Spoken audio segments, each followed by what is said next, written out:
আপনারা কি জানেন কার্তিক আর গণেশের মধ্যে কে বড়? একদিন দেবলোকের আঙিনায় শুরু হলো এক মজার বিতর্ক। দেবী পার্বতী আর ভগবান শিবের দুই পুত্র কার্তিক ও গণেশ ঝগড়া বেঁধে গেল কার বড় তা নিয়ে।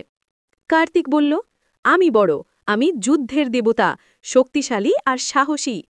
গণেশ হেসে বলল, না দাদা, আমি বড়, আমি জ্ঞান আর বুদ্ধির দেবতা।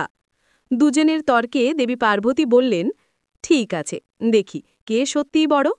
তোমরা দুজনেই এই পুরো পৃথিবী একবার ঘুরে এসে আমাকে আর তোমার বাবাকে প্রণাম করো। যে আগে আসবে সেই হবে বড়। এই কথা শুনেই কার্তিক তার ময়ূরে চড়ে বজ্রের গতিতে উড়ে গেল। পাহাড়, নদী, সাগর, মরুভূমি সব ঘুরে ফেলল সে। আর অন্যদিকে গণেশ শান্তভাবে বসে রইল, চোখ বুজে কিছু ভেবে। তারপর ধীরে ধীরে উঠে দাঁড়িয়ে তার মা বাবার চারপাশে ৩ বার প্রদক্ষিণ করল।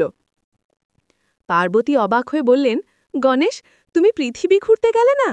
গণেশ মৃদু হেসে উত্তর দিল, মা, তোমরা দুজনেই তো আমার পৃথিবী, তোমাদের চারপাশ ঘুরলেই আমি পুরো পৃথিবী ঘুরে ফেলি। ঠিক তখনই কার্তিক ফিরে এলো, ক্লান্ত কিন্তু গর্বিত মুখে। সে চিৎকার করে বলল, আমি ঘুরে এসেছি পুরো পৃথিবী, এখন বলো মা, আমিই বড়, তাই না?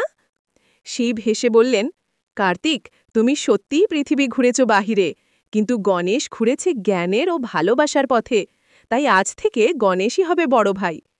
কার্তিক কিছুক্ষণ চুপ করে থেকে হেসে ফেলল। তারপর দুই ভাই একে অপরকে জড়িয়ে ধরল। আর দেবলোক জুড়ে ছড়িয়ে পড়ল একটাই সত্য, শক্তি নয়, বুদ্ধি আর ভালোবাসাই আসল শ্রেষ্ঠতা। আপনি যদি কার্তিক গণেশের ভক্ত হন, তাহলে চ্যানেলটি সাবস্ক্রাইব করবেন।